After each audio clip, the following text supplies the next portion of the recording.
जयराम महतो की party jail cam आंदोलनकारियों की पार्टी है। क्या जयराम की पार्टी में भू माफिया, कोयला माफिया और साइबर ठगों की एंट्री हो चुकी है?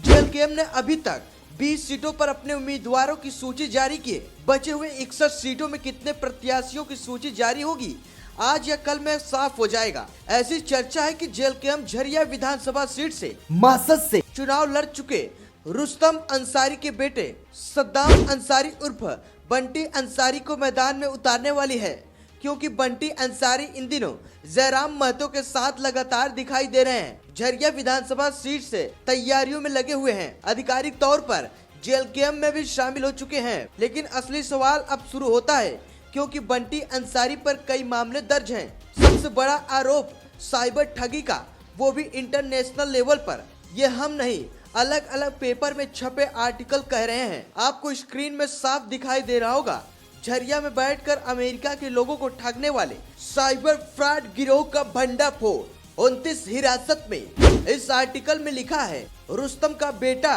बंटी भी चढ़ा पुलिस के हत्थे। आपको बता दें, साइबर फ्रॉड के आरोपी सद्दाम अंसारी उर्फ बंटी अंसारी साइबर ठगी के आरोप में जेल भी जा चुके हैं। यही नहीं, अभी और बताते हैं, बंटी अंसारी पर झरिया थाना में आर्म्स एक्ट और मारपीट के तहत कई मामले नामजद केस किया गया है।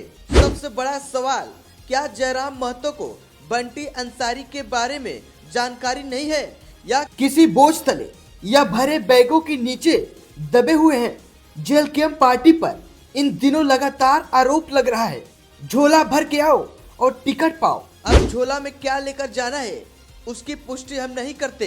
एक और सवाल, क्या जयराम महतो अपने मुद्दे से भटक गए हैं? वो सिर्फ अपने बारे में सोच रहे हैं। ऐसा इसलिए कि जेल कैम ने आपके उम्मीदवार की दूसरी सूची जारी कर दी थी। उसमें बहुत फेरबदल हुआ था।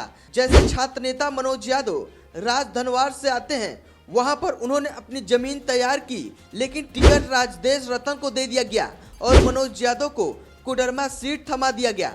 सिंदरी सीट पर भी यही बवाल चल रहा है। कुश महतो और उषा महतो का वायरल ऑडियो आपने सुना ही होगा। अब सबसे बड़ा सवाल, जेएमएम कांग्रेस आरजेडी बीजेपी में जिस तरह से कई आपराधिक मामलों में नामजद को भी टिकट देके दिल्ली रांची भेज दिया जाता है, क्या ठीक उसी नक्शे कदम पर जयराम भी चल पड़े हैं? ये तो आधिकारिक तौर पर जब झरिया सीट की घोषणा होगी तभी पता चलेगा। लेकिन बोकारो सीट पर भी कई सवाल खड़े हो रहे हैं। आप दर्शक बताइए, झरिया सीट पर जयराम महतो को किसे टिकट देना चाहिए?